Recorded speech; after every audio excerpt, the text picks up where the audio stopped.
Good afternoon, everyone. Welcome to the show. Today, we've got a 2023 stock market update. We're going to do Q&A. We're going to answer any of your questions live today. So welcome to the show. We've got Rob Tetrault, portfolio manager at CG, and myself, Tania Tetrault, as well. So please make sure that you send us any comments or questions that you might have today. We're just going to be talking a little bit about all these things that you're thinking about as we start the new year. We're going to get our finances and our portfolios in order. So how are you doing, Rob? Monday morning? I'm awesome, Tanya. I've been really good. I'm good. What are we, Jan 16th? Feeling really good. I've been, as I think most of my fans and viewers know, I've been jogging a lot. I've been running a lot of races. I signed up for an ultra, so I'm doing 50 miles next month in Houston. So that's going to be the first time I ever do more than 26 miles. So it's also a trail run. So the mileage for the training has increased. So like I have to do 25 miles on Saturday. So, you know, I've never really run 25 miles on a treadmill. I'm running across Manitoba also in May. So Run with Rob, it's going to be called. It's going to be launched next week officially, but it is live now. So if you go to www.runwithrob, you could see what I'm doing. Basically, I'm trying to convince the Manitoba government to put universal screening in place for newborn babies for congenital CMV infection. It's the #1 cause of infant disability. It's a charity that my wife and I started to address this huge shortage that we have in society. So we now have universal screening in Saskatchewan and Ontario. So I'm going to run from Saskatchewan to Ontario, and I'm asking friends, family, viewers, fans, whoever, runners to come run with me. We're going to have a motorhome. It's going to be like Terry Fox, inspired by Terry Fox's Marathon of Hope. And I'm doing 24 half marathons in 12 days. So 12 marathons in 12 days. And Tanya, are you going to be doing one? I am. So if you know me, you know that I always prefer kind of like strength sports and running has never really been my thing, but I do like to run outside. So I think this is a fantastic cause. This is actually, something where we can actually make a difference here. You've made a difference. We've made a difference. So this is absolutely amazing. We're going to save some lives, save some newborns' lives essentially here. So I figure, you know what, I can run a little bit. I can run for a few hours. I think I can manage that. So I did my first long run this weekend. Long is not like you, 25 miles. Did about 8 miles, but considering that the most I've ever done is about 5K, I think we're doing good. 8 miles is phenomenal because so it starts May 12th. So you have 5 months and you're already doing 8 miles. Like they kind of say you should get to 3/4 of the distance by the time you're at the event. If you're doing 8 miles today, to me, Tanya, that means you could do 13 miles tomorrow. So congrats. I feel like I could, but I don't want to get hurt. And I also want to do a good job for this cause. I haven't picked my leg yet. So if you guys go onto the website and see Run with Rob, you'll see all the descriptions of the different half marathons. It was really cool. I checked that out yesterday. So now I don't know. I want to start thinking about, what would be a nice scenic route to do. Yeah. So I think we'll try to get the link up here. We'll put it up on the screen, but there's 24 legs. The ones out west, out in Verdon and Carberry and Portage and Brandon, they're kind of downhill. They're flat. They're downhill. You're in the open. You see the Canadian prairies. If you've ever wanted to run across the Canadian prairies and see forever, that's kind of neat. And the ones out east, Falcon Lake and Haddishville and all that, they're wooded, right? So you're entering to the Canadian Shield, and you got beautiful scenery. So say what you want about Manitoba. We have a very scenic province, and I'm going to see all of it. But I mean, depending on if you want to see the prairies, or if you want an uphill leg, or Winnipeg, we're going to have 2 really fun legs through Winnipeg. You should sign up for those as well. So anyways, it's open to you guys to run with Rob. Also, my brother and I are launching a podcast in the next couple of weeks. It's called The Running Journey. So people have been telling me, Rob, you've been on an incredible journey here. You lost 60 pounds. You're running Ironmans. You're running across the province. You should tell your story, and you're a decent storyteller. So my brother and I are doing a podcast, and we're going to launch that as well, which is going to be The Running Journey. Anyways, enough about that. Should we talk about the stock market and other things? We should probably talk about that. I mean, it's that time of year. So what are some of the things that we want to think about at the beginning of the year? We want to think about things like, whether we want to be topping up RSPs, TFSAs. I don't know if we want to start with that, or if we want to start with kind of markets. Yeah. And let's start with that. So the TFSA contribution limit, $6,500 for this year. That means if you've never contributed and you were 18 or older in 2009, so that means you were born in 91, or later, you have $88,000 of TFSA contribution room. So if you have the liquidity to do that and you've already maxed out your RSP, that's an absolute no-brainer. So if you have $6,500 of spare capital sitting in a rainy day fund, I often see individuals, clients, friends, family, they'll sit on cash in their checking account at the credit union and they'll have a rainy day fund. Then it'll accumulate, which is a good idea. That's not a bad idea. But instead of having it earn $0 or 1% or 2%, you should have that invested in the TFSA at some level. That doesn't mean you need to own stocks, but you should be investing and you should be gaining a little bit more than that. And it could still be your rainy day fund. I love the TFSA concept as a rainy day fund. I don't know how you feel about that, Tania, but it doesn't have to be a forever savings account, right? It can be a rainy day. Now, for some people, it is a long-term savings account where they're never going to draw from it. But for others, it's a liquid investment pool that you can draw from and use in emergencies.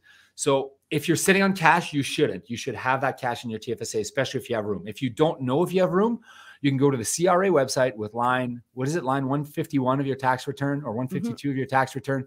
You can get your TFSA contribution limit. So that's one thing you should be doing. Your RSP is 18% of your income up to a max of, what's it at now, Tania? 20, I should probably know this by heart. 27, 28,000, something like that. Yep. Whatever the number is. It goes up slightly every year. And if you don't know if you should make a TFSA contribution or RSP contribution, Tania, I don't know if you have thoughts on this, but for me, I like to say, I'll just say quickly what I think, and then I'll ask you what you think. But for me, generally, if you're in a high income tax bracket, above 80,000 or 70 or 90,000, you should be focusing on RSP contributions because you're going to get like 40 or 45% of that back. If you're kind of younger and have a lot of future earning power and you need that liquidity, I would focus more on TFSA. And if you're somewhere in between and you're not sure, there's nothing wrong with doing some of both.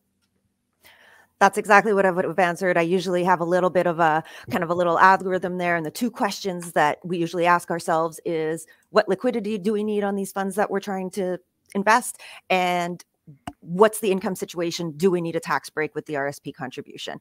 And once you answer those two questions, it becomes fairly clear what should go into a TFSA and what should go into an RSP. I mean, we're very lucky here in Canada to have a TFSA as a tool. There's really, it's amazing. It's completely liquid. There are no restrictions on, no deadlines for contributing. You can take money out anytime and regain the contribution room the next calendar year, January 1st. So very, very flexible when it comes to anything where you need liquidity. Yeah, I agree. So if you're not sure, obviously reach out to us, reach out to your advisor. By the way, if you'd ever like to book a no obligation consultation, go to www.speaktorob.com, speaktotania.com, and we'd love to chat with you about your investment portfolio or anything else that's on your mind. Seeing the comment here, my old student. Yeah. Yes, Joel. All right. Yes, I did teach business communication at St. Boniface University for many years. I also taught at the Asper School of Business at the U of Manitoba, U of M, for years as well. I probably taught 10 years, and I loved my time there. It's just life gets busy, so I'm no longer teaching there. But I love those students, and it's fun to see them in the community, and they're all turning into successful business owners or professionals or whatever it may be. That's fantastic. So, you know what, I would imagine that we will get some questions live. If you do have questions, please put them up in the comments. But maybe what I'll start with, because it's timely, beginning of the year, people always ask us, what's the outlook? What do you think is going to happen in 2023? Now, obviously, we can't predict the future. We don't have a crystal ball, but there are some kind of indicators, I guess, that we can look at and some historical statistics we can look at. So why don't we take a look at what can we glean from, let's say, the first week in the markets, the first, let's say, 5-day stock indicator. What does that tell us? Well, okay, so I like this because it's fairly simple, but it is a small sample size, much like the 30-year presidential cycle is. But the first 5 days of a stock market, if you measure them historically, if the first 5 days are positive, you end up getting something like, I think it's 83% success rate in that year being a positive year for the S&P 500. So that's a significant indicator. I think if you break it down, it kind of makes sense because you get momentum. Typically, if you get buying power in the first 5 days, it means that's kind of like the period where people are back from holidays or whatever. And if you're buying, if the first action that you're doing in the year is buying, that's typically can be seen as a good sign. I'm not saying it's the absolute end all and be all, but as an indicator, I think 39 of the 47 instances in the last 50 years or last 47 years, it's been positive 83% of the time after that. So that's, and it could just be a positive sentiment indicator that, hey, had a rough year, 2022. Maybe people are finally kind of now looking at seeing the interest rates are starting to ease, the interest rate hikes are easing a little bit and people are optimistic. So it's always a good sign. Yeah, for sure. And then if we're talking to other indicators, one that I really like and I've talked about before, and I know we have a comment here, Diego, so I'll let you post, or producer Diego post it in a sec, but the third year of the presidential cycle. So this one is this one is real. Again, it's a small sample size, but if you go back the last, I think it's 20 election cycles into third year, the U.S. market is averaging about, I think it's 16% in that third year, relative to 6 or 7% those other years. So historically, 16.79% is about right. So almost 17. Yeah. Almost 17% versus 6-7% for the other year. So that's statistically significant, right? I get that it's only like a 20 sample size, but it's still enough that I think it's something, and it makes sense. If you actually think about it, why would presidents spend more in the third? Why would presidents spend more? Why would spending leads to positive stock market, leads to profits, leads to job creation, leads to dollars in my pocket. I'm spending more. If I'm buying more things, those companies are profitable. There's more jobs, there's more GDP growth, et cetera, et cetera. Why would that happen in the third year? Well, there's an election coming in the fourth year. So you want your voters, your clients in a good mood coming into the fourth year. You want strong growth. So historically there's a reason why this happens. It's not like just the first 5 days, or like the Santa Claus rally, or buy in May or sell in May and stay away, or buy when it snows and sell when it goes. I think this is more real. So 17% average in this third year. We are in a third year, and 6-7% the other years. How do you feel about that one, Tania?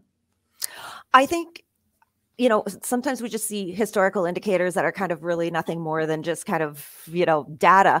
But I think when there's an explanation where you say, this makes sense because of what's happening with the election, because of what the candidates want to do to push for better economical situations when they're going to need to get votes, it makes sense. So I would agree. It absolutely makes sense. And I think those are good indicators to look at. And even though, we can't necessarily predict from them, it's nice to have some positive indicators when there's always a lot of doom and gloom out there. So it's nice to show the other side of the coin too.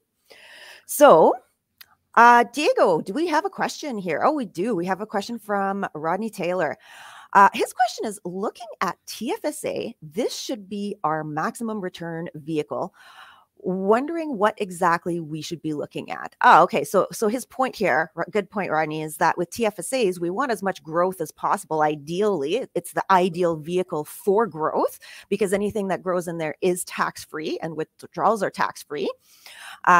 So any advice for that? Sure.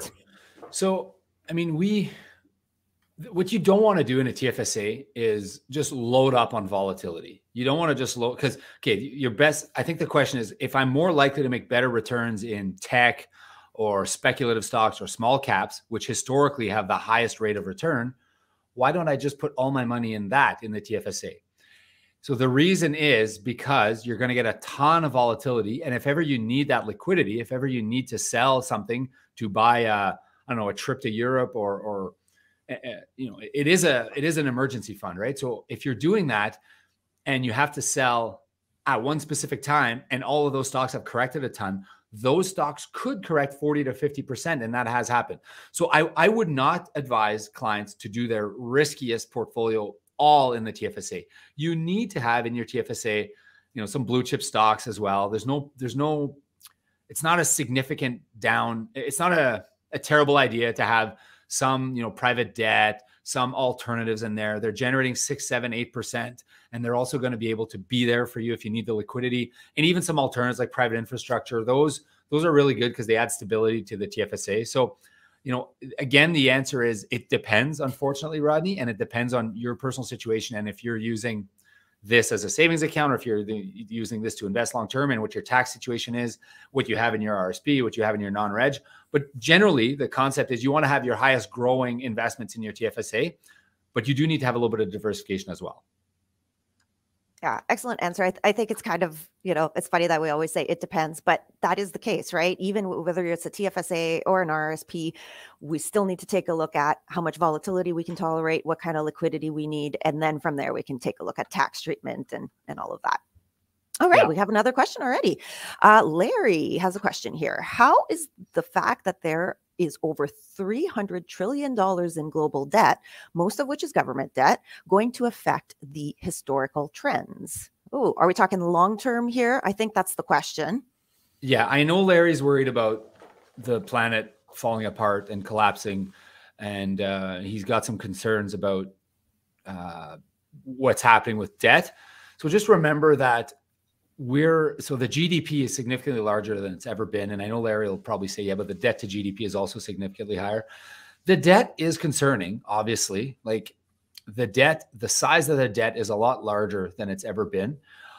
But we've also have relatively low interest rates on a comparable basis. And I know that interest rates are higher today than they were a year ago. But, the 30-year and the 10-year and the 5-year bond indicators are telling us that interest rates are going to be falling at some point. We believe interest rates are close to peaking. They've not quite peaked yet, but we do believe in 12 months and 24 months from now, interest rates will be lower than they are today. So you have a declining interest rate. You have inflation. So therefore your debt is worth less on a real basis in a year from now. So I think the key that we have to look at is what kind of growth are we getting? Are we continuing to get GDP growth in these countries globally and in these countries? If we continue to get GDP growth and we continue to get spending and we continue to get population growth, that is good for corporations, which is good for the stock market. So obviously we're keeping an eye on the global debt, but I'm not as terribly concerned as you are about this, Larry. Maybe it might be of value to take a look at kind of past growth scares, maybe past bear markets, to see what the history has been on those. I think we've got some charts on that, or at least some data on that, on what the S&P has done during past bear markets. Yeah, I'll share my screen here. Okay. So you were talking about the last seven bear markets, something like that? Exactly, because that might be a nice segue, if we take a look at kind of historical, So if this is a chart here that's got the 7 last bear markets going back to the 80s. So this is Black Monday, the Gulf War, the Asian monetary crisis, the tech bubble, the financial crisis, that one we remember quite well, the trade war in 2018, and then the COVID sell-off. So this is what's happened during that period. And this is kind of the next 12 months after. The next one that we should add right here is inflation, the inflation crisis of 2022. So we've just had a 30% correction and the year finished minus 20. So, what are the next 12 months going to look like? I don't know. But if we were to add a box right here that said inflation crisis 2022, and you were to add minus 30 or whatever the peak was, what would the next 12 months look like? Well, I'm optimistic when I look at this. This is the last 7 bear markets. I'm optimistic that, based on nothing more than historically when markets correct, they always make new all-time highs. So it might not happen tomorrow or next week or next month. This, we're up 5% already on the S&P in 2023. So that's a great sign, I think, for what's going to happen this year. And I don't know if it's coming in 3 months or 6 months, but optimistic. And I don't focus on the short term much, Tania, as you know, and the viewers that are listening. There will be a time real soon here we're going to go, oh my goodness, what a crazy buying opportunity that was to buy. And we were so scared that we didn't buy. That's what's going to happen. Unequivocally, it always does. Some things change, but when it comes to the stock market, it's always the same. You're too fearful to buy, you don't buy, and then afterwards you're like, I should have bought. If you just buy every time there's a 20 or 25% correction in the history of the stock market, you're going to be doing unbelievably. What we did, we have a small percentage of our clients, very small percentage of our clients that leverage from time to time. They'll do a little bit of leverage. They're extremely high net worth. They're able to withstand risk. We leveraged for them back in whatever it was, October, November. We added investments to the portfolio with a plan. The plan is basically we're going to add a little bit of exposure to the market. And as the market recovers, we're going to sell that and you're going to profit from the recovery. And I know it's too short of a window to say if that was a phenomenal trade, but I'm extremely confident that that's going to have been a phenomenal trade. So I'm confident that without knowing what will happen short term, I'm extremely confident. And I like looking at these bear market charts.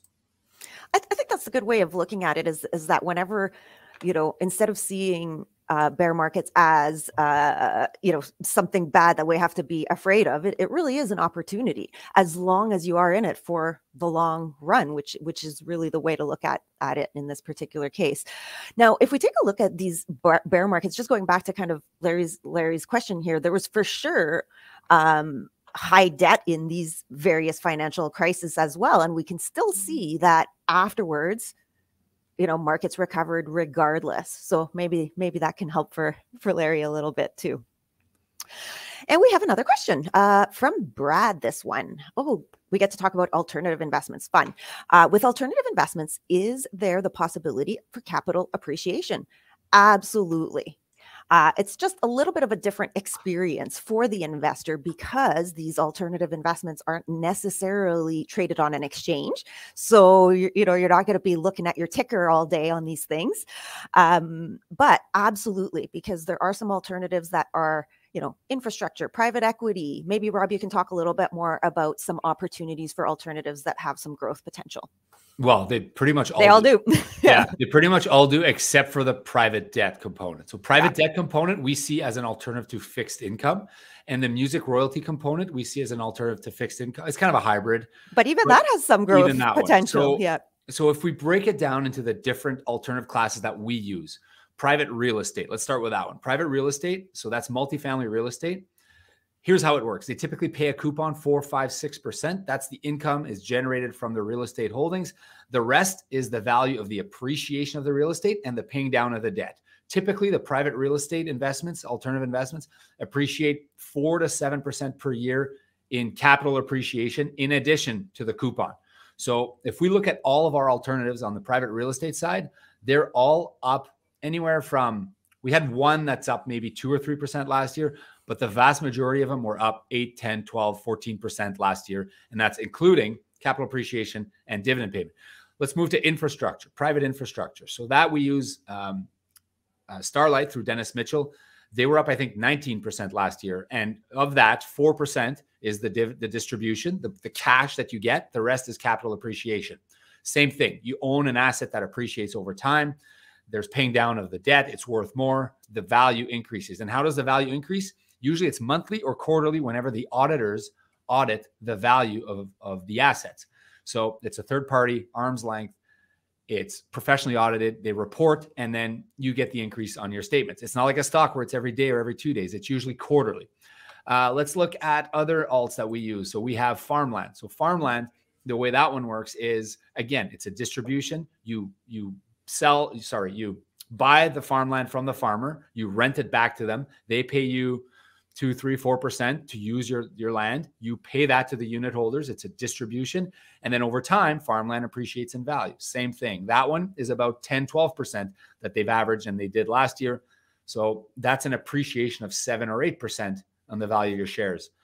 Which other one, Tania, here? Music royalties. Let's talk about that one quickly. Yep. Music royalties, you buy a catalog of songs or an artist's songs. You collect a royalty whenever the song is streamed, whether on an iPad, on an iPod. Is that still a thing, an iPod? I had this conversation with my husband. He told me it's still a thing. I thought it wasn't still a thing. All right. iPods, phones, PS5s, your Peloton, whatever. Wherever the song is streamed, a royalty is collected by the owner of that catalog. It gets paid to my clients as owners of that royalty. And then the appreciation is the increase in value of the cash flow. So if there's more and more streaming, that music catalog is worth more, audited, and you get the appreciation. Private equity. Private equity is another alternative that we use. Private equity is owning non-publicly traded companies. So you buy them at a discount to what you think they're actually worth.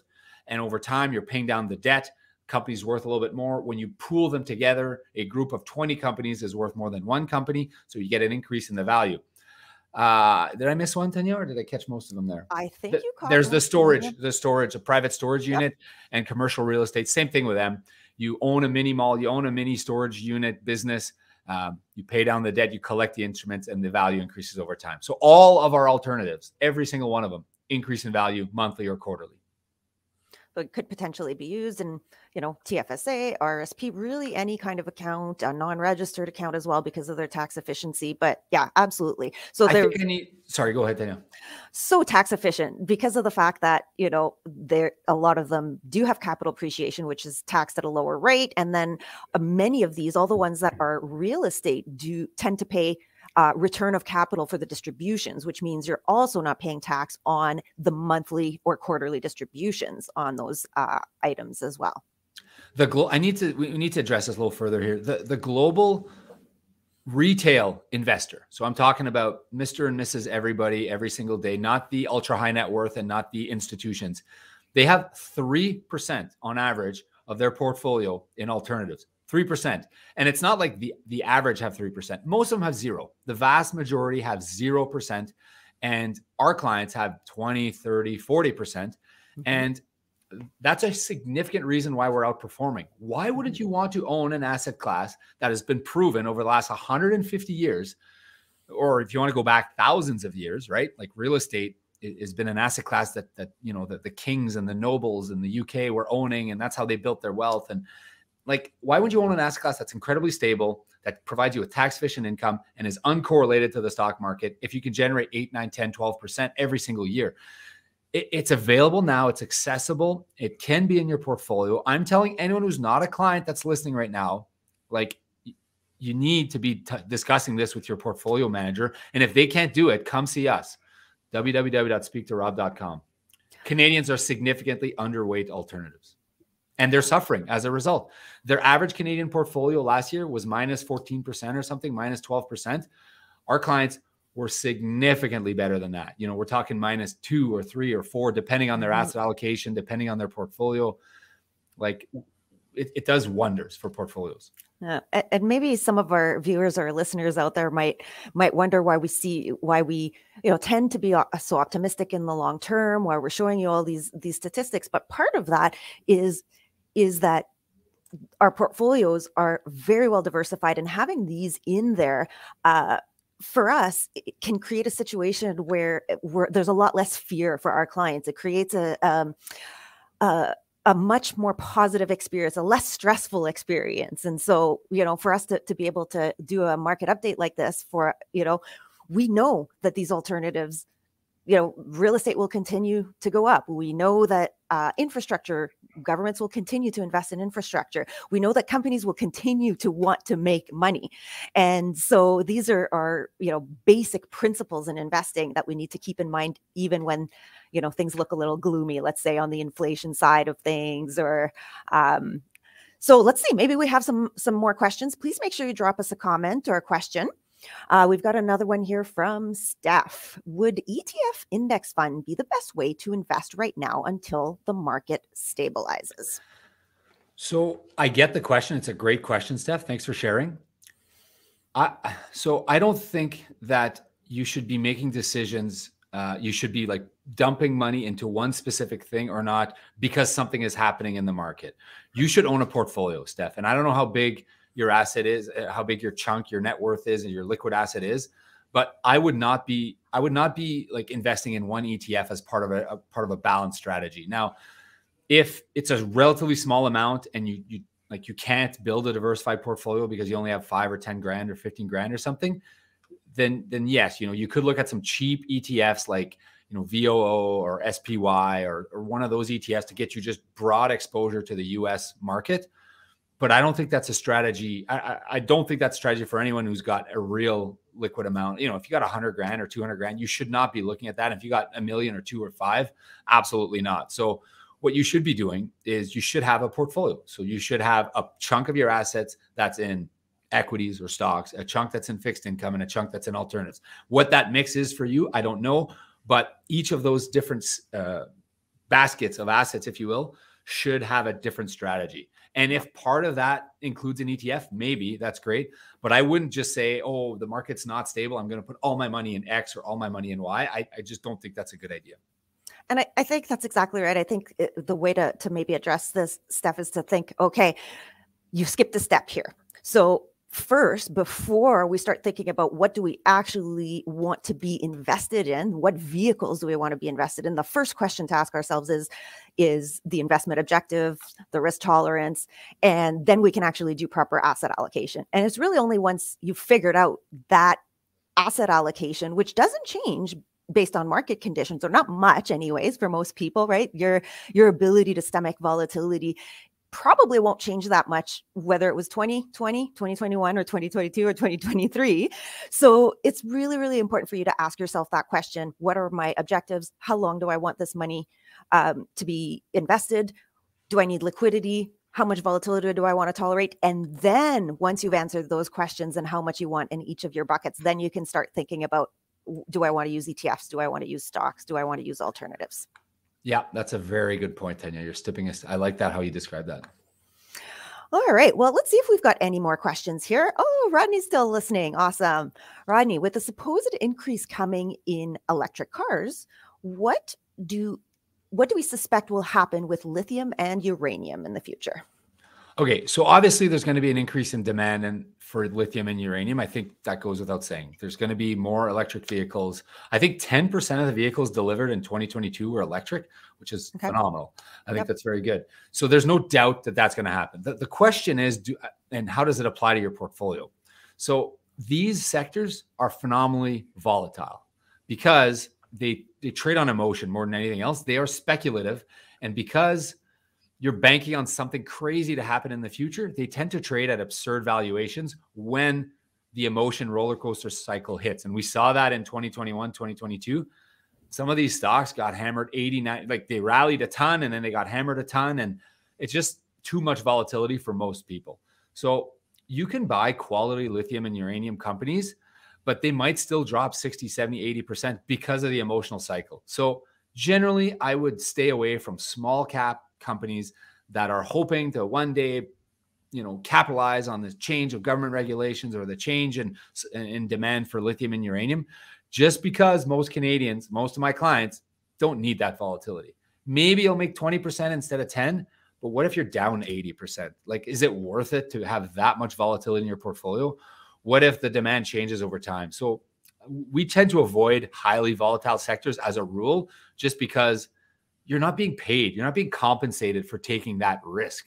It's not enough. It's not like you're at the casino at the roulette table and you know that if you gamble on black or red, it pays, even odds. But if you're gambling on number 14, my favorite number, then you're getting 35-1 odds. Okay, I'm being compensated for that risk.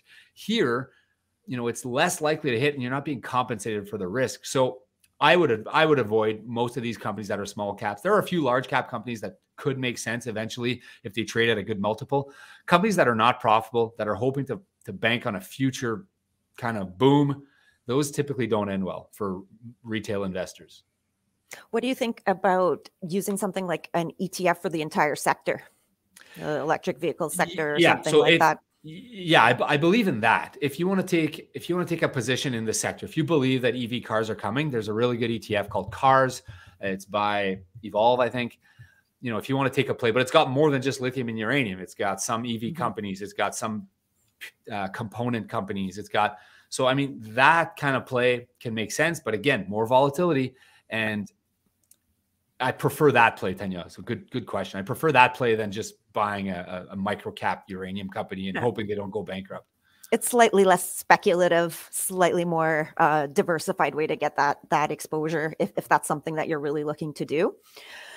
Let's see if we've got any more here, or do we? Oh, we do. We have a question from Eric. So the question is, why not looking at ETF if you have more than $1 million? Oh, good question. So what's the reason behind wanting to avoid ETFs? Because this probably relates back to the old question from Steph there. Yeah. So I can handle this one, or you can, Tania, or whatever. Go for it. Sure. My opinion is that if you have over $1 million, you deserve and should have a custom portfolio. ETFs are created. They charge fees. They're passive investments. You are sure to underperform the benchmark by the amount of fees. It's incredibly passive. There's also a spread that's being taken. I see what's happening on the back end of ETFs, the market makers. I don't believe that retail investors are being treated fully fairly on most of these ETF purchases. I'm not saying there's corruption. I'm just saying you're losing on the buying and the selling every time there's ETF trading. So I would rather you own 10 or 15. If you have $1 million, you can take 10 or 12 good positions in Canadian stocks or US stocks, because you have enough assets that you could build your own diversified portfolio. You know, if you deal with someone like us or a team like us, and then you can own the 10 or 15 best securities. The problem with ETFs is that you end up owning all of the sector, all 500 companies in the S&P 500, all 30 components of the Dow, all companies on the industrials index, or all the Japanese stocks if you're buying that Japanese ETF. So I don't think it's the best way to operate, because you're going to get the good companies, but you're also going to get the terrible companies, and you're going to pay a fee to do that, and it's going to be passive. There's not going to be an active management that's applied, which is what we do. So when the markets are being hammered, there's no strategy that's being applied. And when you rebalance an ETF, a lot of times you get screwed on that. So yeah, I would, you have enough wealth to build a real portfolio. You should have a real portfolio. Similar to a mutual fund, you're also stuck in a situation here where if there's one thing that you don't like in that ETF, you've got to throw the baby out with the bathwater. And then the other thing, of course, is that there are no ETFs for alternative asset classes, right? You can cover only traditional asset classes with most ETFs. And so they're really not going to help reduce the volatility at all, or act as any kind of really as a hedge in these market conditions. So some disadvantages there. So you might as well, if you've got $1 million or more, you might as well get a custom portfolio. All right. So please make sure that you drop us a like or a comment or a question. We've got another one here from Ronnie Taylor. So a small amount of cars in your TFSA might make sense. I guess he's talking about the cars ETF. He's looking for a small percentage. I think he wrote 10 to 15%. I guess that would depend on how that plays out with the rest of the portfolio and the rest of your net worth. Yeah, again, it's got to fit in the picture. 10 to 15 of a $90,000 TFSA is 10 or 15,000, depending on your net worth. Absolutely, that's a play that you want to take. You believe in electric cars. You know, it's not absurd, especially if you have an RSP, if you have a corporate account, if you have a non-registered account. That's not that makes sense. I don't know your personal situation, Rodney, although I kind of do. But for other viewers, I don't know if you should be doing that. I don't want to give advice. I don't want to give specific advice. I have to be very careful to give specific advice to specific people over YouTube like this without knowing their personal situation. So it could make sense. Yes. All right. We're having some great questions here. Oh, they're still coming. I love it. Maybe we should do these lunchtime Q&As a little bit more often. We've got a question from Bob here asking about what the U.S. bond market is telling us at the moment. So I believe Bob is asking us about the 5 and the 10 years. So if you look at, I'll just pull it up here. Basically, what it's telling us is that future interest rates are going to be much lower than they are today. So both the 5, the 10, where is my chart here? Give me one sec. So both the 5, the 10, why are these not updating? Anyways, I know them roughly, but okay, they're telling us that long-term debt is going to be cheaper than today. So the 5-year, sorry, Tania, sorry. That's viewers. Okay. You're looking for 5-year bonds? Yeah, the trading, it's 3.49 on the 10-year. And so that's telling us that, you know, we have an inverted yield curve, right? So the 2-year is trading cheaper than the 10-year. And it's telling us that eventually interest rates will be a lot cheaper. So I think Bob might be also getting at the fact that inverted yield curves are a leading indicator of recessions. I don't know if that's what Bob's telling me, but we are aware of that. Obviously, the yield curve has been inverted for a while here. It's not new. It's not like today or yesterday. So if we're talking about recession, I will share a screen here. One thing I want to say is that stocks have historically been a leading indicator of the economy. So the recession, so this concept that we might have a recession in 2023, it might happen. I'm telling you. And in fact, in the past, I've said it will for sure happen. Now I'm saying it might happen. You know, I'm allowed to change my tone here, but a recession is 2 consecutive quarters of negative GDP growth, right? So are we going to get a recession? Maybe, right? Maybe, probably, I don't know. And the leading indicator for that would be the inversion of the yield curve. But remember that the market historically peaks way before a recession, right? And then it recovers. The stock market starts recovering kind of before the recession ends, much before the recession ends. So this is just to remind people that the concept that people think in their minds is a recession happens at that time when they announce it in the newspaper, my stocks will be down 40%. But that's not how it happens. That might be how it used to happen in the 1910s and 1920s and 1930s, because we didn't have, Twitter and tickers and live updates to our stock portfolios. But as we get to the real age of real data at our fingertips, we've noticed that the spread between the market correction and the recession has gotten larger and larger because the market anticipates this recession. We are getting smarter as consumers. We're getting more fearful. I don't know if it's good or bad.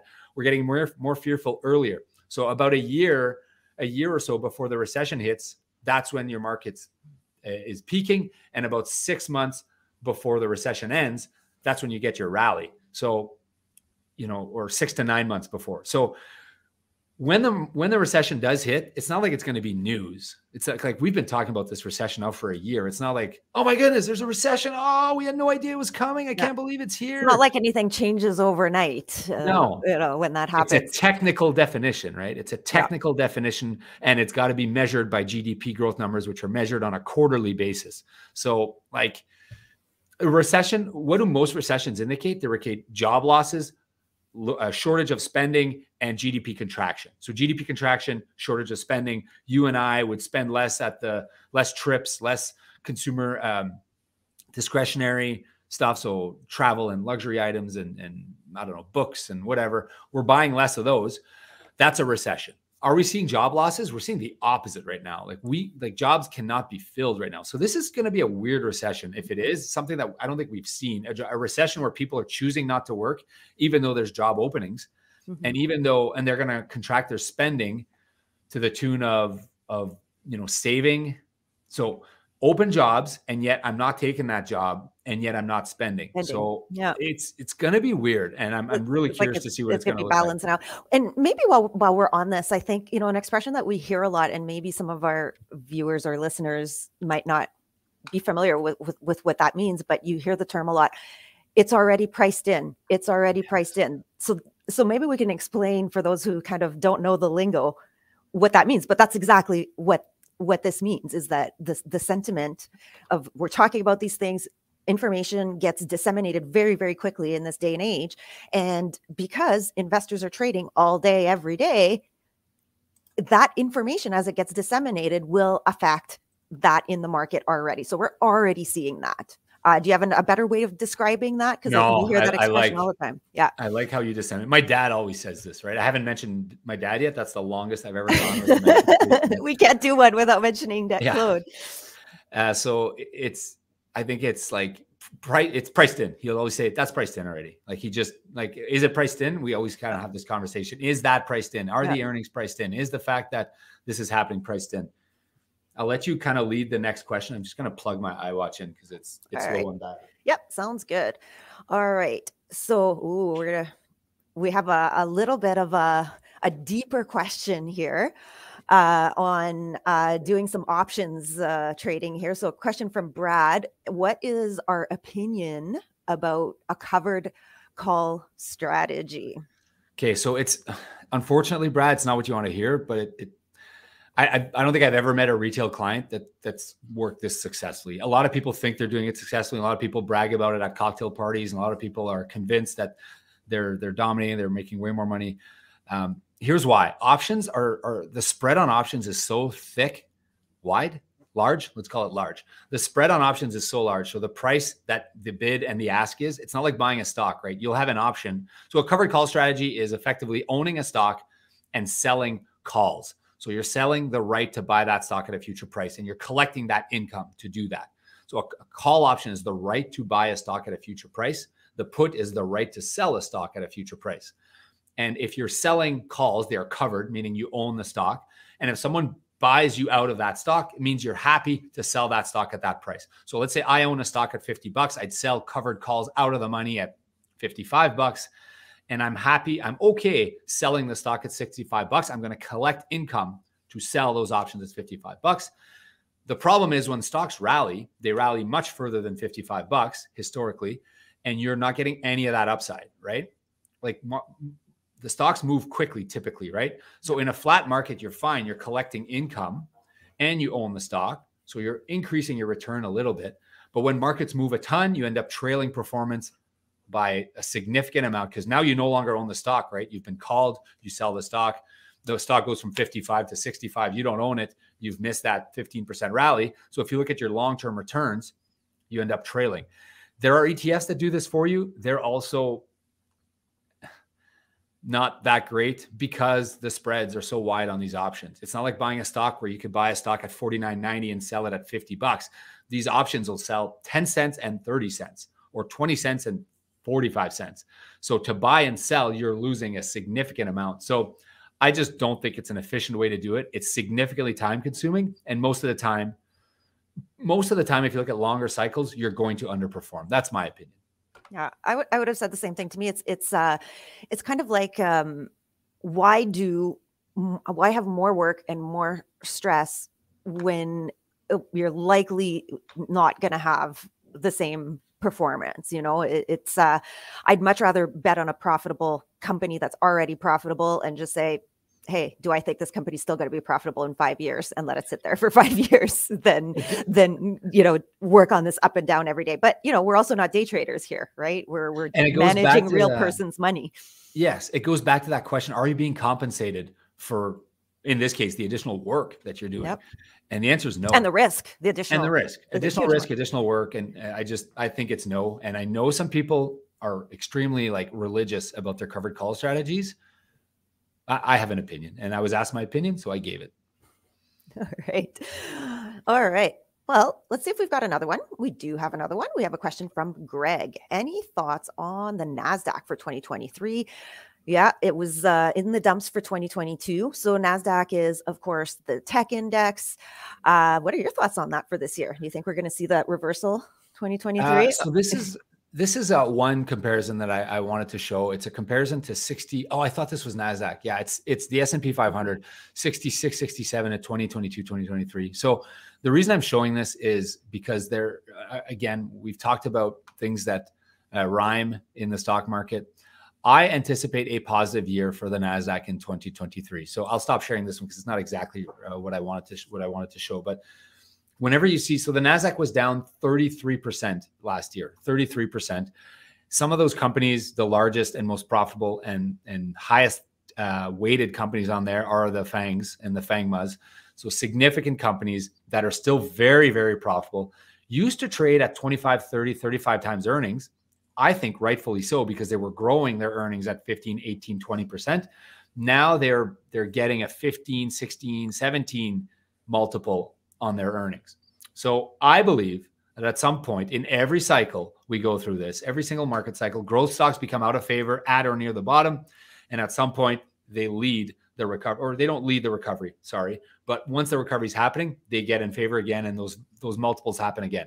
There will be a time unequivocally when the NASDAQ trades at its historical average of a multiple, and the Googles and Amazons and Facebooks and Microsofts and those companies trade at a 25 multiple, 25, 30 multiple.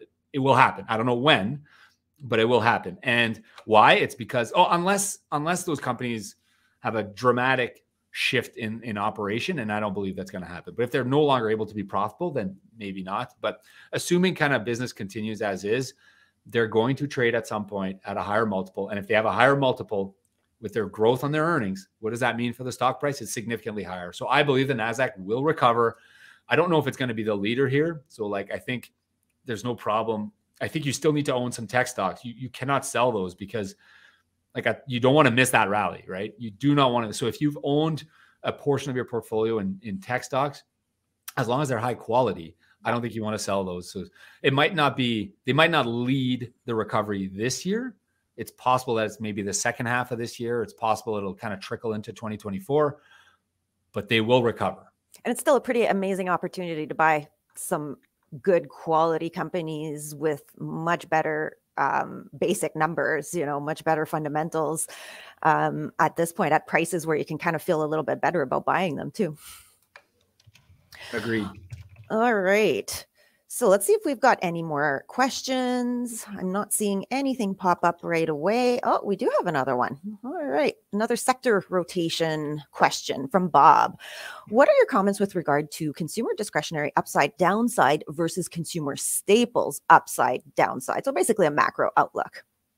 Yeah. Okay. So the idea here is that consumer staples, they become more stable during market bottoms because, we're still buying our groceries, we're still buying our I don't know, Walmarts and those type of companies. Consumer staples are something that we need to buy. Consumers need to buy their staples. Consumer discretionaries are stocks that are items that we need to buy on discretion, right? So if we have spare capital, we will buy consumer discretionary stocks. And if we have staples, you buy them every week, no matter what. Historically, what happens is the consumer discretionaries, they are undervalued right now. And at some point they recover, kind of like the tech stocks.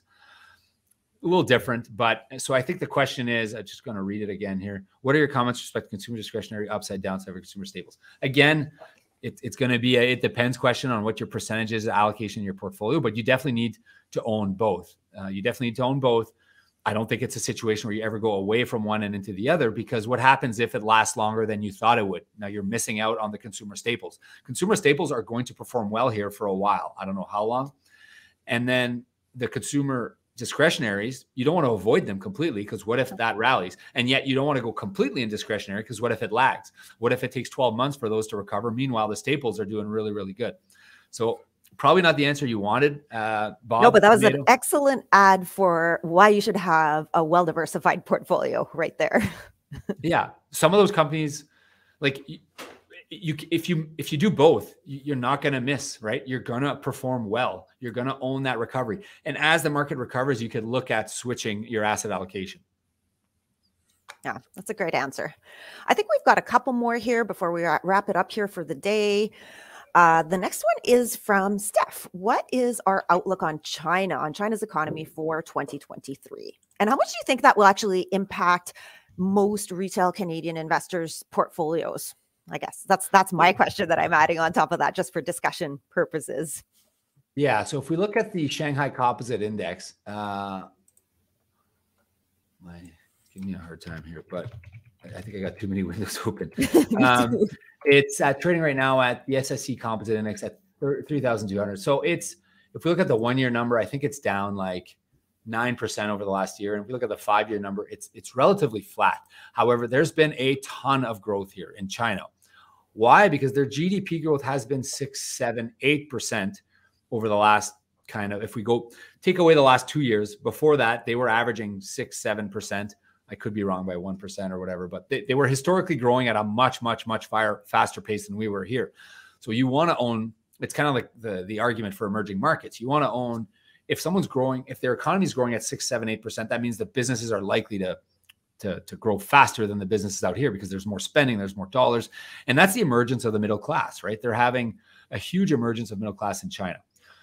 Now, this year, last year and the last couple of years, they've had serious issues with supply chain. The COVID thing is really, their reaction to COVID has caused they shut down more than other countries did. They also have civil rights issues that are happening. There's reasons that people are avoiding China, which has caused stagnancy. Is that a word? Stagnancy? A stagnant stock market. Mm-hmm. So do I think it's going to be up a ton over the next year or two? I don't think if you own some quality names in here, I think they're trading at significant discounts, and I certainly wouldn't sell them. I think you should own some exposure to China in your portfolio. Absolutely. I don't know if depends on your risk tolerance, depends on your growth, but maybe 2, 3, 5, 7%, something like that. The higher you are on the max growth scale, the more you should have, and the lower you are. I mean, if you're kind of a defensive investor and you have a relatively small amount to invest, I don't think you need to bother yourself with owning Chinese stocks if it's a small amount, because you don't necessarily need it, right? There's some really good Canadian. Yes, thank you, Diego. With definitions of stagnancy, thank you, producer Diego. Yes. stagnancy. I like it. But I do think the Chinese market will recover at some point. I don't know if it's now. I don't know if they have too many problems, but it will recover significantly. I think at some point in the next, this will be a big hedge, 2-3 years. Yeah. Yeah. That's absolutely reasonable to go that far. All right. So let's see what else we've got before we wrap it up here for the day. We've got one more from Cal. What's your forecast for energy stocks? So oil. What are our thoughts on oil for this year and the coming year, I guess? So if you look at XEG, which is kind of the Canadian capped energy index, I believe Cal is likely asking about Canadian oil and gas stocks. They're up 25% in the last 12 months, but they're only up 27% over the last 5 years. Remember, we had a very rough period there, 2018, 19, 20. Oil kind of disappeared off everyone's radar, and it was left for dead in April 2020, went negative. Stocks basically went to zero, and no one was buying oil and gas stocks. We bought some for clients, certain clients, depending on the risk tolerance and allocation, and late 2020, 2021, and those did well. I do believe we've now been kind of flat for 6 months in the oil and gas sector.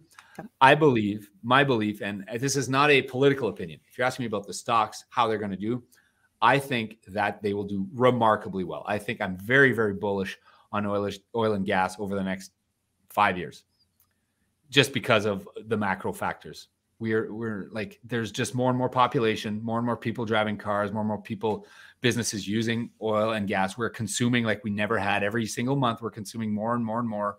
Emerging markets are using it more. Markets. Yeah. They're not buying a ton of EV vehicles in Brazil and India, right? They're buying gas guzzling vehicles, and not just the consumption for vehicles, the consumption for heating houses and corporations and manufacturing plants, and that whole emerging market thing is leading to much more demand, and the supply is shrinking.